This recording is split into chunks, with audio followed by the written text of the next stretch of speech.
Forte abraço a você que me acompanha aqui no Juninho Fonseca de Olho no Lance, a melhor análise do jogo. E no podcast Passando a Limpo, onde pegaremos os jogos de volta da oitavas de final da Copa do Brasil e vamos detalhar jogo por jogo, o acontecimento, o lance, o pênalti, a falta, o escanteio. Volto a dizer, os pênaltis, porque são vários, tal, teve classificação, teve eliminação, Clube Paulista, Clube Carioca, Clube Mineiro, Clube Goiano, Clube Cearense, rapaz, tem clube de mineiro? Tem mineiro também, com certeza. E um grande abraço a vocês que nos acompanham aqui e ao meu lado, meu parceiro de todos os dias. Tá num cenário diferente, Thiago. Mandou o seu pai embora, fala, pai, dá licença, que o espaço é meu. Foi isso que aconteceu, querido. Um grande abraço, viu? Opa, Juninho, bom dia. Teve um problema na internet lá de cima, né? Aproveitei que ele não estava aqui, mas se tivesse, a gente podia arrumar um probleminha, hein, Juninho. Mas a gente vai estar aqui para analisar esses confrontos de volta aí. É claro que vai ter uma citação ou outra do primeiro confronto.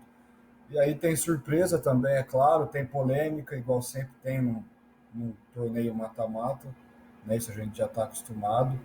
Então a gente vai estar analisando isso aí, o sorteio é na terça-feira, então tem um tempinho aí, alguns dias, para focar só no brasileiro. E aí vamos ver o que a gente vai ter para falar aí hoje, Juninho. Ixi, tem muito para falar, viu? Porque tem vitória, tem derrota. É exatamente isso. O amigo que está aqui com a gente no Juninho Fonseca de Olho no Lance, nós estamos fazendo esse podcast especificamente da fase oitavas de final da Copa do Brasil, um campeonato muito forte, muito importante, que dá vaga à Libertadores, que dá os caras já ganharam um dinheirão aí, quem passou, quem não passou reclama da bola, da chuteira, do árbitro, do VAR, de tudo. Mas era isso que nós queremos apresentar, é isso que vamos apresentar para vocês hoje, trazendo sempre a participação e colaboração e influência e edição, tudo que o meu companheiro Vinícius Falquete traz para a gente. E de cara, vamos andando, vamos ver o que aconteceu desde a terça-feira, né? Nós temos aí a arte desde a terça-feira, quando tivemos 2 jogos, né? O Atlético Paranaense venceu mais uma vez o Bahia, de virada, e o Fluminense venceu de novo. O Cruzeiro, foram 2 vitórias dos 2 times. Vamos primeiro no jogo do Bahia. O que você me conta desse Bahia, Thiago? A gente tinha comentado na hora de fazer o programa anterior, falando da prévia dos jogos, que o Bahia ele era um visitante chato de se enfrentar, e vinha numa sequência boa na Série B. A gente viu isso dentro de campo, foi um jogo ruim do Atlético, apesar da vitória, certamente entre os mais fracos em termos de estratégia, em termos técnicos, desde a chegada do Felipão.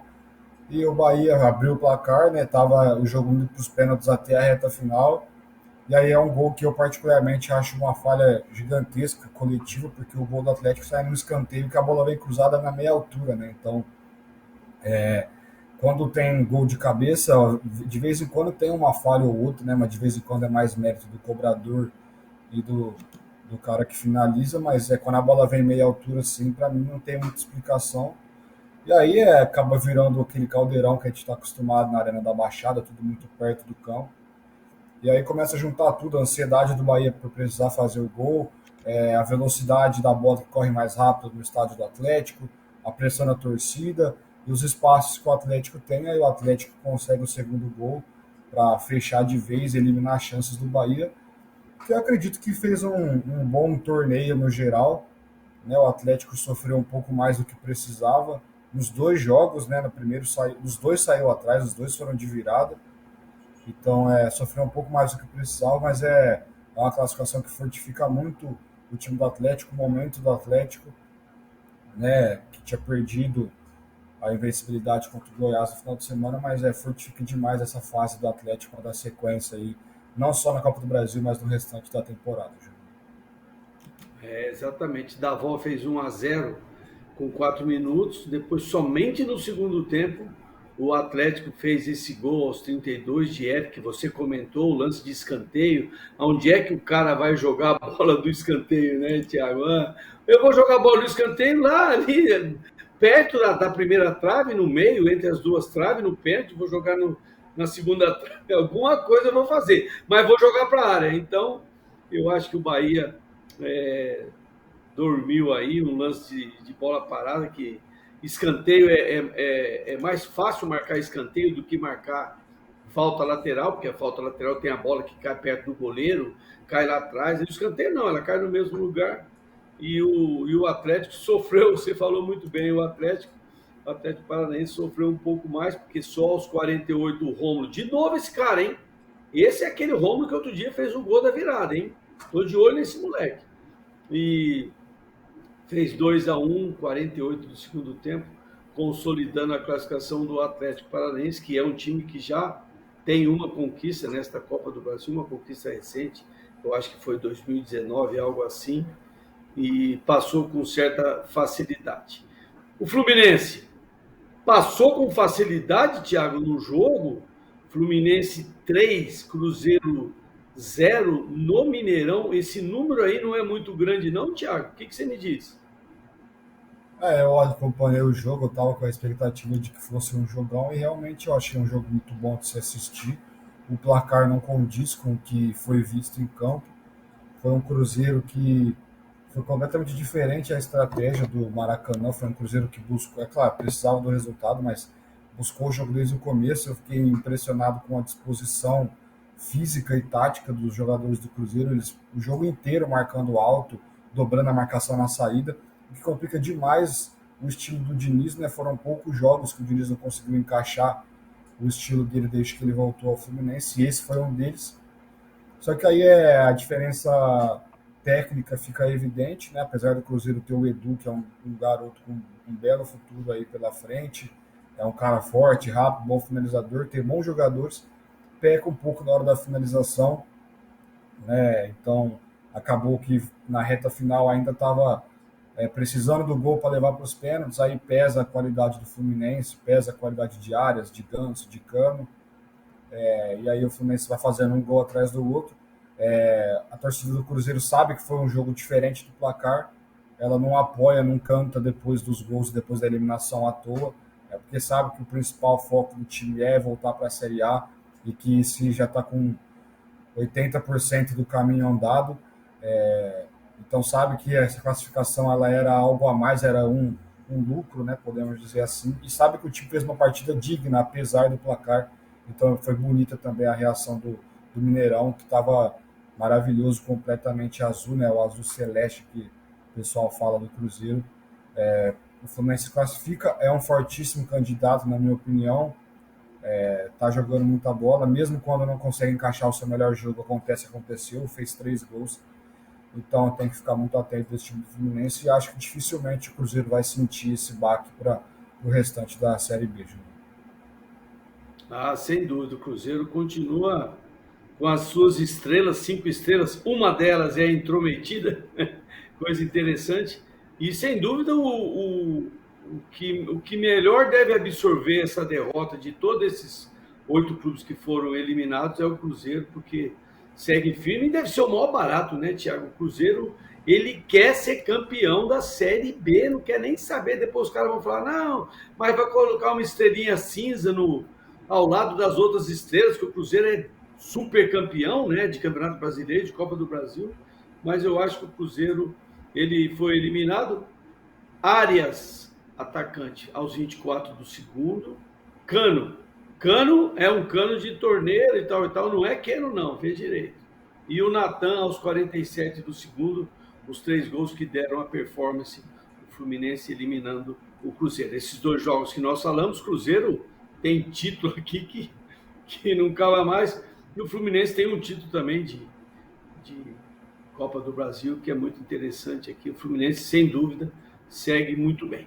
Vamos para os jogos que aconteceram na quarta-feira. Ô, Thiago, tá certo aqui o que o Vinícius mandou para mim, Goiás 0, Atlético Goianiense 3, mas o mando do Goiás, o jogo foi na Serrinha. O que aconteceu lá em Goiânia, Thiago? Surpresa, amigo.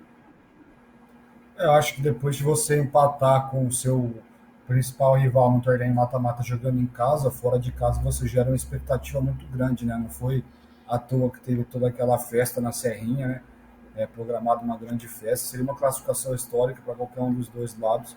Mas aí é o que a gente vem falando nos programas sobre o Brasileirão mesmo, que os dois times estão lá para baixo, é que a gente vê o Atlético com mais potencial de escapar pela qualidade. Claro, o Goiás tem jogadores conhecidos, como o Felipe Basso, por exemplo, tudo mais, só que o Atlético é um time, é um coletivo mais forte, né? O Goiás depende muito do Pedro Raul, por exemplo, que, claro, é um grande jogador, mas o Atlético tem um coletivo mais forte, isso ficou nítido nesse jogo.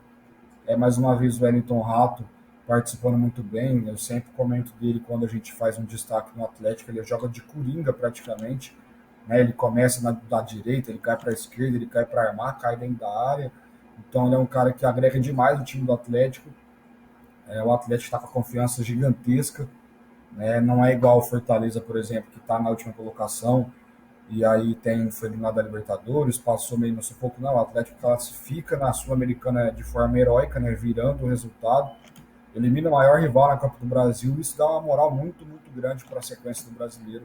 Então o Atlético tem que aproveitar o momento que pode ser muito importante para o Dragão, Júnior. Não tenho dúvida nenhuma, viu?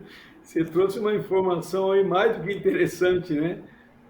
O Goiás fica com uma pressão aí nos bastidores, apesar de estar um pouco melhor na classificação do Campeonato Brasileiro da Série A, e esse Atlético Goianiense, deixa eu ver aqui na minha lista, os gols, né? Os gols do Atlético, Jorginho, aquele gol de cabeça por trás da defesa, 40 do primeiro tempo. Esse gol do Wellington Rato aqui, que golaço que o cara fez aos 7 do segundo, e o Marlon, esse jogador vai jogar em time grande daqui a pouco, viu? O Marlon fez 3-0 aos 19 do segundo tempo. Só lembrando, o amigo que nos acompanha, que eu e o Thiago acertamos o Atlético Paranaense, eu acertei, o Thiago acertou o Fluminense, eu errei, e aqui eu acertei o Atlético. A disputa entre eu e o Thiago nesse momento está 2-2. Seguindo, você falou um pouquinho lá na abertura, né, esse Fortaleza é o único que perdeu e passou, né, Thiago? O que aconteceu lá? O Vina fez 1-0, teve bola na trave, a coisa foi bonita lá no Castelão, Mando, Ceará, Thiago? O Corinthians também perdeu e classificou, né? Mas isso mesmo. teve também o São Paulo, mas falando desse jogo aí, o Ceará. Cara, o Ceará tomou um sufoco no começo, o Fortaleza perdeu muita chance. O João Ricardo, se não estiver enganado, o goleiro do Ceará, agora me fugiu certinho, mas fez grandes defesas, fez uma defesaça numa bola do Romarinho. E o Fortaleza foi perdendo gol e foi deixando o Ceará vivo, né?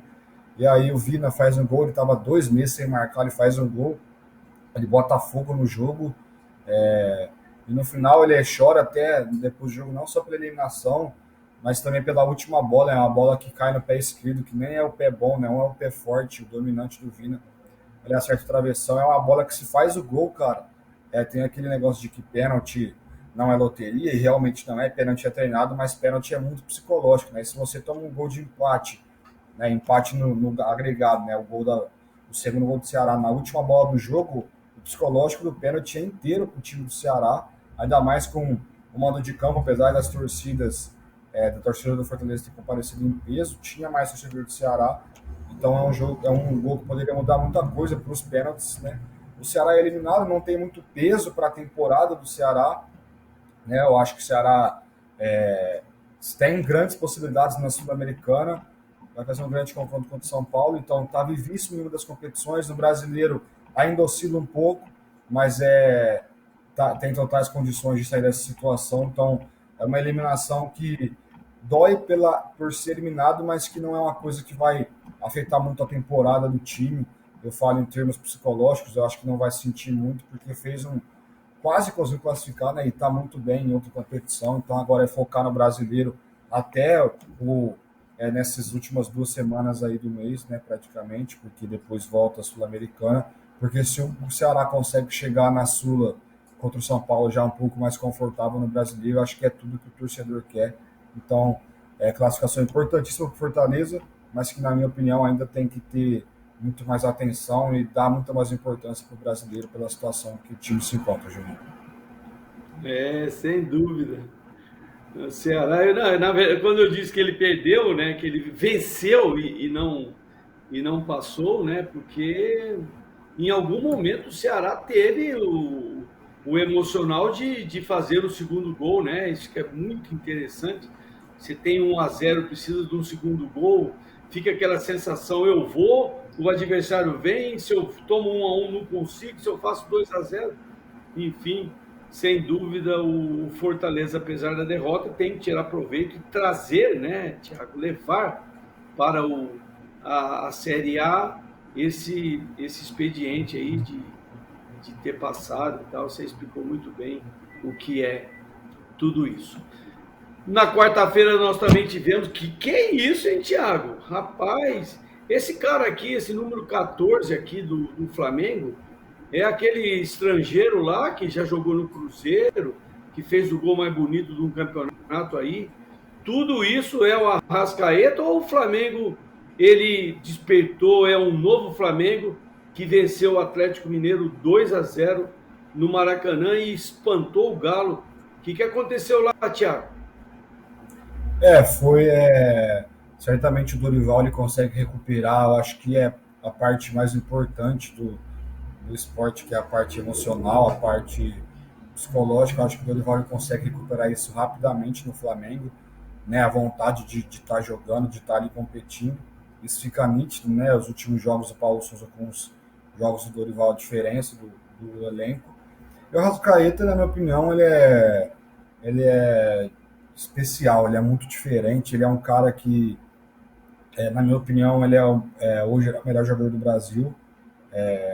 Você tem, não só em termos de participação, né? Se fala como jogador, você tem craques como William, Hulk, Gabigol, Pedro, Rafael Veiga, mas para mim o Arrascaeta hoje ele é o principal ponto de desequilíbrio dentro de uma partida. Ele é um cara que o primeiro gol foi o papel invertido, né? Geralmente é ele que daria esse passe para o Pedro, mas o Pedro também tem a característica para armar, então o Arrascaeta, a movimentação do Flamengo confunde demais qualquer time, né? Então você tem que estar muito atento, muito bem postado.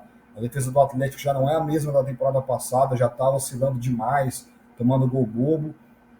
E aí teve toda aquela história do inferno, não sei o quê. A torcida jogou junto, certamente tem influência no resultado. Resultado que foi justo, o Atlético não teve muitas chances claras de gol, né? O Arrascaeta desequilibrou demais. As duas assistências foram do Pedro, né? Inclusive, né? Que realmente a gente sempre falou também que não pode ter um cara igual o Pedro no banco. É luxo, mas um cara desse tem que estar jogando a maior parte do jogo. E eu falava que tinha que ser junto com o Gabi, e eles estão se encaixando de uma forma. Contra o Tolima, isso ficou claro, também ficou claro contra o Atlético. Então a classificação ela foi merecida, conseguiu reverter o placar, né? O Flamengo, na minha opinião, hoje é a principal força da Copa do Brasil, né? Com o Atlético fora, que eu acho que é muito parelho, e com o Palmeiras fora, que é o grande favorito, acho que isolado, né? O único que não tinha mais ninguém no mesmo nível. Aí, claro, você tem outros times de qualidade, mas o Flamengo certamente é o mais forte, talvez seja o favorito nesse momento a conquistar a Copa do Brasil. Sem dúvida, né? Me parece que o Dorival Júnior e a sua a comissão técnica dele, é assim que falamos, ajustou o Flamengo, e o Flamengo do nada surge com essa vitória importante e é candidato. Eu não falei a sequência tradicional, Thiago, mas de Corinthians 4, Santos 0, Santos 1, Corinthians 0, nós só temos que falar do que aconteceu no fim do jogo ou tem alguma coisa boa para falar dessa vitória do Santos que pouco valeu, mas o fim do jogo pode atrapalhar muito o time da Vila Belmiro? O que você me diz? Eu acho que a vitória do Santos ela tira um pouco de um peso, né, de pelo menos ser eliminado com certa dignidade. O Santos teve uma proposta boa, buscou desde o começo a pressão. O Corinthians foi muito bem, eu acho que a pressão não aconteceu por méritos do Corinthians, né, porque você suporta uma pressão inicial, assim, você vai para o intervalo com 0-0, já era praticamente certa a classificação, né? Desde o começo do jogo, na verdade, já era praticamente certo. Eu acho que o Gil, mais uma vez, fez uma partidaça. O Marcos Leonardo é um cara chato, né? aquele cara chato de se marcar, que não para, que é marrento mesmo, que briga mesmo. Ele faz o gol de pênalti, um pênalti bobo do Cássio, né? Mas que pouco se falou, porque o Cássio ficou marcado pelo que aconteceu depois do jogo e até pelo momento que ele vive. E aí é uma vitória que eu acho que ajuda um pouco o Santos a recuperar uma confiança, né, para o Brasileirão e tudo mais, mas que poucos acreditavam que o Santos poderia reverter a situação. E o que acontece depois do jogo, eu acho que tem que falar muito brevemente, também não tem que ficar dando muita corda para esse tipo de situação, porque se repete cada vez mais atos assim dentro do futebol. Eu acho que a gente ficar falando é tudo que eles querem, né? Tudo que as pessoas que fazem isso quer ficar aparecendo aí nas mídias é ridículo. A parte do sinalizador o sinalizador em si já gera punição, né? Quando você arremessa dentro de campo, acho que a punição deve ser um pouco mais severa, não deve ficar só na parte financeira. Eu acho que pode render um mando de campo até pela invasão. Aí sobre a atitude foi covarde, né? Já seria covarde de qualquer maneira agora chegar por trás e tudo mais. Eu acho que a única coisa que vale falar disso é a reação do Marcos Leonardo, né? Que ali durante o jogo eu não sabia se ele estava brigando com o segurança, que estava exagerando na força com o torcedor que invadiu, se ele estava xingando o torcedor. E depois da entrevista ele até fala que ele aprendeu assim, a mãe dele disse que para fazer com os outros o que gostaria que fizessem com ele e tudo mais. Então ele mostrou uma atitude, não é a atitude de uma pessoa da idade dele, é a atitude de uma pessoa com mais experiência, né? Você se impor dessa maneira, ele é um garoto, ele é mais novo que o torcedor, por exemplo. É uma atitude que mostra muito caráter e tudo mais.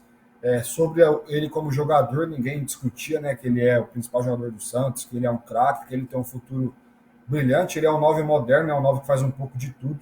Agora, sobre a pessoa dele, né, mostra que tem um caráter muito grande também, certamente o Marcos Leonardo ganhou o respeito de muita gente, inclusive eu que sou corintiano, vi muita postagem na rede social de muitas páginas do Corinthians não oficiais, né, parabenizando pela atitude e tudo mais, e o próprio Cássio pediu o contato do Marcos Leonardo, né, para agradecer. A esposa do Cássio também postou nas redes sociais agradecendo, então é uma atitude de muito valor dentro de tudo isso que aconteceu, que como dizem, né, tá perto de uma tragédia, tem que ficar de olho nisso aí, que para piorar também, conhecendo as torcidas brasileiras de modo geral, é fácil, Júnior.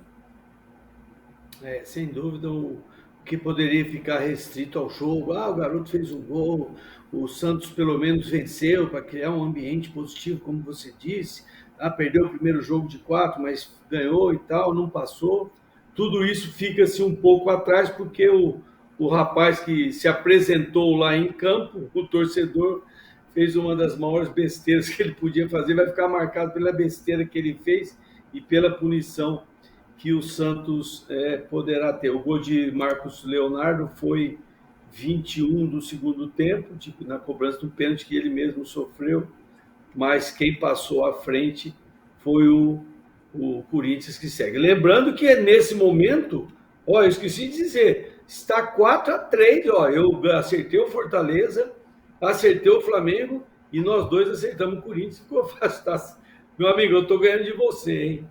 Vamos falar rapidamente, Thiago, da vitória do América, para depois voltarmos e finalizar o nosso programa com a vitória do São Paulo. Vamos falar América e Botafogo, 2-0 para o América. Felipe Azevedo e Pedrinho foram os protagonistas, um no primeiro tempo, 21, Pedrinho aos 16 do segundo tempo. Era mais ou menos uma carta marcada ou conseguiu mostrar alguma coisinha, Thiago? Eu imaginava que o Botafogo ia implantar alguma dificuldade, pelo menos, né? Ia conseguir abrir o placar ali, se conseguisse o segundo gol ia incendiar o Engenhão. Mas é uma classificação fácil, né, para o América. O América volta a ter boas atuações, vem tendo uma solidez defensiva maior. Então, a classificação que agrega demais para a equipe do Coelho e para o Botafogo, eu acho que escancara que, apesar de você ter que ter paciência, né, com uma reformulação, uma reestruturação grande como é a do Botafogo, você não pode deixar isso acontecer dessa maneira, né, 5-0 no agregado, para um time pelo menos do mesmo patamar, né? Então não é um confronto contra um time muito superior nem nada. Então escancara que o Botafogo, apesar de ter que sabe que tem que ter paciência, a torcida sabe disso, mas não é assim que funciona também. Eu acredito que internamente, assim como o Turco está meio assim no cargo, eu acho que o Luiz Castro também pode começar a dar uma balançada, porque o Botafogo não vem jogando bem, mesmo os jogos que vence não vem sendo extremamente superior na partida, então tem que ficar atento sim. Botafogo e o América conseguem uma classificação que certamente também vai dar muita confiança para o time, para o restante do brasileiro, Júnior. Ah, sem dúvida. O América é o do. Acho que é o América que é o time de caráter um pouco abaixo, que chegou na última semifinal da Copa do Brasil, deve estar repetindo isso aí. E você fez dois alertas importantes que eu deixei escapar. Lá no Atlético Mineiro pode acontecer alguma coisa com relação ao treinador, sim, bem lembrado, um pouco tardio a minha lembrança. E o treinador do Botafogo também tem que ficar atento ao que vai acontecer. O Botafogo sai com duas derrotas, o que não é nada significativo, apesar do brasileiro que o Botafogo consegue estar lá entre os 10 primeiros colocados. Para finalizar este podcast, ficamos com Palmeiras 2, São Paulo 1, o que gerou um 2-2, que obrigou para ir para cobrança de pênalti. E na cobrança de pênalti, você falou que é treinamento, é emocional, é o pontual. Afinal de contas, o pênalti durante o jogo é mais fácil ou mais difícil? Se perguntar para o Veiga, ele vai falar: os dois são difíceis, porque. Me conta o que aconteceu, Thiago. Você assistiu o jogo, eu estou sabendo que você foi para casa do seu amigo, tomar Guaraná, aquelas coisas que eu não bebo. E o que aconteceu? Palmeiras, São Paulo passou e o Palmeiras dançou. Foi um jogo que começou como todo mundo esperava, né? O Palmeiras indo para cima desde o começo, buscando encurtar a vantagem, zerar a vantagem rapidamente, e aí faz 2 gols em 12 minutos. E todo mundo, não teve uma pessoa que viu, que estava vendo o jogo, que não lembrou do Paulistão na hora, né? Foi a mesma coisa praticamente. Todo mundo achou que ia sair 3-4. Aí eu acho até que foi um pouco de erro da estratégia do Abel em baixar uns pouco as linhas. O São Paulo não ia começar a ir para cima logo depois de tomar o segundo gol. Eu acho que ia deixar para o segundo tempo. O Palmeiras poderia ter tentado matar o jogo já no primeiro tempo, fazer 3-0 ali. Enfim, aí vai para o segundo tempo, o São Paulo completamente vivo. O Rogério mexe, eu acho que ele mexe bem. Eu estava conversando com uns amigos falando que tinha que colocar o Luciano, que era importante o Luciano entrar, porque ele briga muito e tudo mais. E aí ele entra e aí teve o pênalti para o Palmeiras, que na minha opinião é indiscutível. Né? O Caleri não está com o braço extremamente aberto, mas ele também não está colado ao corpo e a bola parecia que tinha a direção do gol. E aí, cara, eu acho que ninguém tinha preocupação de que o Veiga ia errar. Certeza que o torcedor do Palmeiras estava assim, fizemos gol 3-0, eu do São Paulo tomamos gol 3-0 e tudo mais. E aí ele vai lá, perde o pênalti, né? Ele tira, desloca o Jandrei, mas ele tira até demais, né? A bola vai por cima. E no lance seguinte sai um pênalti para o São Paulo, isso eu já acho mais discutível. Teve mão sim do Gustavo Gomes, mas eu não vejo um puxão necessário para. É claro que qualquer toquezinho quando está em velocidade desequilibra, mas eu não vejo um puxão necessário, tipo, com uma força capaz de derrubar o Caleri, né? Parece que ele escorrega, que ele até vira o pé e depois, mas enfim. Isso aí é problema só do Voaden, né? Ele que vai ter que ouvir depois e tudo mais. E aí o Luciano bate muito bem. E aí o jogo fica meio assim, não tem mais muita chance, vai para os pênaltis. E aí, como eu disse, pênaltis envolve treinamento, a qualidade do cara para bater na bola, psicológico, tudo isso envolve. E aí quando o Veiga vai bater o pênalti, o primeiro, e ele bateu, na minha opinião, pior o segundo do que o primeiro, apesar de o primeiro não ter ido no gol, o segundo, quando um canhoto bate cruzado, meia altura, é a receita para o goleiro. Né? O goleiro, geralmente, que é aquela história de canhoto só bate cruzado e tudo mais, aí meia altura ainda fica fácil para o Jandrei fazer a defesa. E se o Luciano não tivesse perdido o pênalti, quando o principal batedor do seu time perde 2 pênaltis no mesmo jogo, o terceiro seguido, né, porque ele havia perdido contra o Santos, depois ele machucou, certamente os caras falam, pô, se nem ele tá fazendo, certamente isso fica na cabeça. Aí o Luciano vai lá e perde, zera tudo. E aí começa. Aí o Wesley bate muito mal também, meia altura, cruzado, até menos do canto que o Veiga. E aí o Igor Gomes faz o gol, classifica o São Paulo. Não sei se dá para dizer merecida, né? Porque o primeiro jogo foi um jogo equilibrado até. Esse segundo jogo foi um jogo bem mais do Palmeiras, mas é o que eu sempre falo também, não dá para dizer que a pessoa que classifica, o time que classifica não tem mérito, não dá para dizer que foi à toa, e não foi à toa mesmo. Então o Palmeiras, o principal concorrente está fora, o sonho do São Paulo em ser campeão pela primeira vez aqui no Brasil está vivo, está forte, o São Paulo também vem forte na temporada, então é um jogo que pesa muito. E aí tem que ver o que vai acontecer, né? Porque o Palmeiras está a um ponto só no brasileiro ali do segundo colocado. Então tem que ver. Às vezes, por ser uma classificação que estava na mão do Palmeiras, o time. Eu acredito que não vá, mas pode ser que sinta um pouco nesses primeiros jogos aí depois. Né? Eu acredito que não vá por tudo que.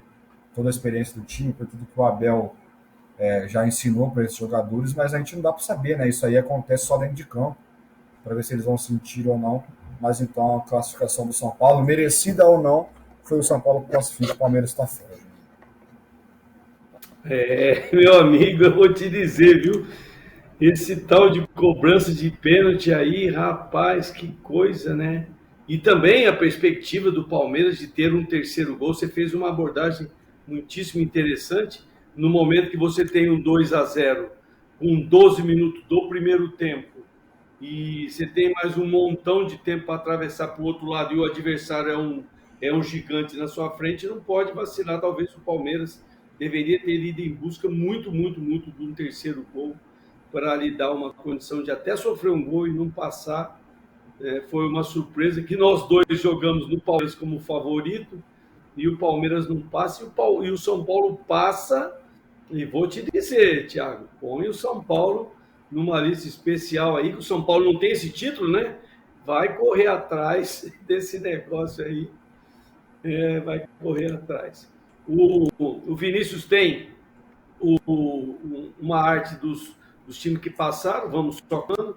O América Mineiro, que eliminou o Botafogo, o Atlético Goianiense, que eliminou o Goiás, o Clube Atlético Paranaense, que botou o Bahia para correr, o Fortaleza, que tirou o Ceará, Fluminense, que tirou o Cruzeiro, Flamengo, que tirou o tal do Atlético Mineiro, São Paulo, que tirou o Palmeiras, e o Corinthians, que tirou o Santos. É o que tem pela frente na Copa do Brasil. Você disse, né, Thiago? O sorteio na terça-feira, já faz o sorteio e já sai a sequência para a semifinal, final, é isso aí? Agora tem mais um sorteio só, né? Na semifinal não é sorteio, já faz um chaveamento. Então o time já vai saber se passar quem ele pode pegar numa eventual semifinal. E, cara, aí fica nítido, na minha opinião, que tem favorito sim. A gente fala assim, não queremos respeitar, mas que o América e o Atlético Goianiense correm um pouco mais por fora. O Fortaleza tem aquela instabilidade, que certamente o psicológico do Fortaleza vai estar quase explodindo, né, por conta da situação do brasileiro. E aí tem os outros times que o São Paulo acaba de eliminar o Palmeiras, igual a gente fala do Corinthians, que tira o Boca, dá uma moral para a próxima fase, também dá muita moral para o São Paulo. O Flamengo reverte uma situação complicada, então também chega cheio de moral. O Atlético Paranaense é um time que vem é difícil perder, então isso pesa muito no torneio mata-mata, né? O que pode ser ruim, às vezes, no ponto corrido, porque o time pode empatar muito no mata-mata, pode ser bom. O Fluminense é o time que talvez desses aí, talvez não, certamente é o que tem jogado melhor desses todos aí. E o Corinthians tem a sua força em casa, a sua estabilidade defensiva, então eu acho que fica assim, tem um pouco de favoritismo. E aí é ver no sorteio, né? Se já tem, por exemplo, um confronto que já elimina um dos principais, porque tudo pode acontecer. Pode ser que fique assim, né? América e Fluminense, Atlético e Flamengo, Atlético, São Paulo, Fortaleza e Corinthians. Então pode ser que na semifinal também tenha só os principais candidatos. Pode ser que não, é mata-mata, então tem que ficar muito atento. Sorteio na terça-feira. E possibilidade de clássico novamente, né? Clássico paulista ou carioca. Então vamos ficar atentos aí no que vai acontecer, Júnior. Eu só vou dizer para você, para finalizar esse programa, eu vou dizer para você o seguinte: quem sair com esse tal de Atlético Paranaense, se prepare, porque esse time, eu vou te falar, é um time muito estranho. Gente, era isso que nós queríamos trazer para vocês, uma passada geral da Copa do Brasil, oitavas de final, restando 8 clubes, 4 jogos, né, com possibilidade de sorteio de grandes times, e nós vamos ficando por aqui. Eu agradeço a todos vocês que nos acompanharam, ao Vinícius. Eu dei uma mutada no meu microfone, não sei se em algum momento eu fiquei sem som e tal, mas Obrigado, Vinícius, ao Thiago, e a gente está indo embora. Tenham um ótimo fim de semana, curtam a família, que é muito interessante, e nós voltaremos em breve para falar do Campeonato Brasileiro, da Copa do Brasil, enfim, de tudo que está acontecendo. Um grande abraço a todos. Tchau.